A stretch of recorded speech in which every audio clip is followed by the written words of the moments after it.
welcome to Getting Real today. Today we're going to be talking to Pastor George Ewald, who pastors Port Hardy Christian Fellowship. Him and his wife pastor here in BC, Canada. And today we're going to be talking about a really something that probably affects every single one of us.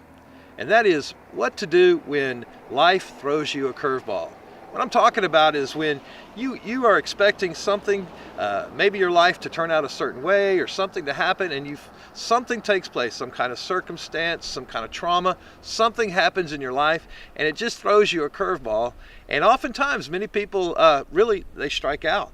And so there's a way out of that. And so today we want to help you to be able to know what to do when life throws you a curveball.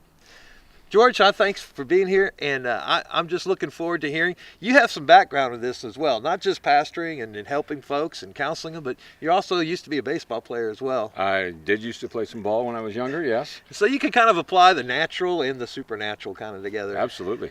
So how does that work? Well, for me, I mean, I look back at my own life, and what I see is, you know, you have, again, like you say, you have this idea of what it's going to be, and I thought I was going to be playing some pro ball. I thought was good enough to do that. Others tell me I was good enough to do that. And, you know, some things happened. Life happened. Yeah.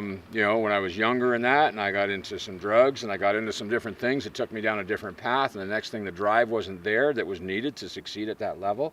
Yeah. And you know, and you can look at those things. I wound up, my sweetheart and I, you know, got hooked up, and she got pregnant, and all of a sudden there was other things that were putting things on my, again, more curveballs, you know, and at first it really threw me. Yeah. And it was like that in baseball.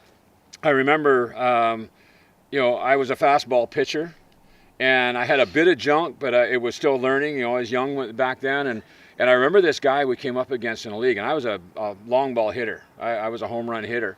And I had never faced somebody that had junk like he had. Like, he could throw a curveball, he could throw a knuckleball. And man, I was whiffing. I was just striking out every single time, and it just drove me crazy. And I remember throwing the bat down and my hat down. I was so mad. And I was like, what is going on?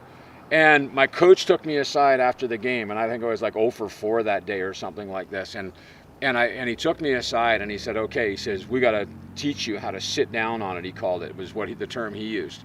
And it was about how to wait, you know, because I'd be sitting, I'd be swinging, and I'd be like over here with the bat, and the ball would go by me. You know, it was like I was so far ahead. And that was the thing. It was like when you prepare for something and you're never prepared for anything else, you'll whiff a lot. You'll strike out. Now, yeah, you might hit the long ball every once in a while, but man, there's going to be a lot of times of frustration. Yeah. And that's what it was like. And you know, from the spiritual standpoint, what happened was, as I matured, my sitting down from instead of just sitting back and waiting and being patient, sometimes I had to sit down on God. I had to sit down and wait for Him to be able to speak into my heart, to give me direction. As I matured, I learned how to not let these things take me out. Yeah.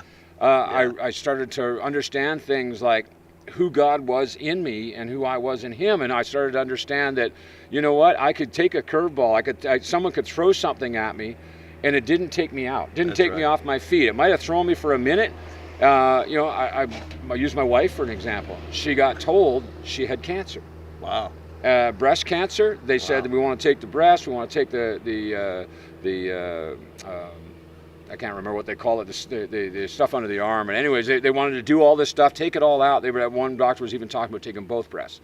And she winds up going to about 10 minutes of crisis mode. Yeah. Curveball, I'm not hitting this. Oh, yeah. And all of a sudden, God just said, wait a second, I've given you what you need to hit the curveball. Yeah. And all of a sudden, she said, wait a second, I'm a pastor. I teach on healing. Yeah. And she started to just, you know, that was that stuff of sitting down on God and recognizing how to wait on Him in this situation. And all of a sudden she was like, no. And within minutes, she had learned how to hit the curveball. Yeah. And the enemy was not going to get this by her. That's right. And, you know, and the turnaround was all of a sudden God started speaking into her spirit, you're healed.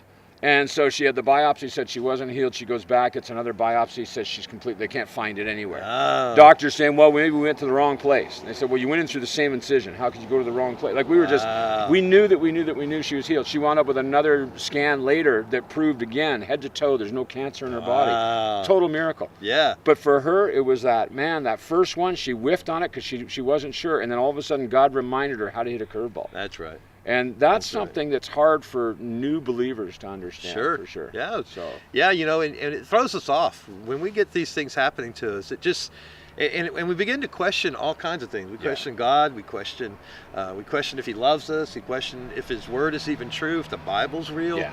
And all those questions begin coming to us when these curves start coming towards us. And but you know, there's some scriptures in the Bible that I was just thinking of, that all things work together for those who love Him, and called Absolutely. according to His purpose. Yeah. And so I was just thinking how even the curveballs are doing something in our life. absolutely. It's causing our faith to grow. We have a testimony. Yeah. You can listen to this testimony. It goes all over the world, and it's going to change. It's going to help someone else Yeah. be able to deal with that curveball. Yeah. So it really is amazing. Yeah. So if you're struggling with some problem in your life, some situation that just caught you off guard, you know, something that just came and kind of blindsided you, and you didn't expect the curveball, you've been looking for the fastball, and like Pastor George was talking about, you know, these things that happened in his life, teenage pregnancy, all these different things that maybe they're from your mistakes or mistakes of others, it really doesn't matter, because God really does love you. And He's Absolutely. going to help you, and He's going to give you everything you need to be able to not only just stay in the batting box, but be able to hit and win the game. Amen? Amen. So thanks for watching, and looking forward to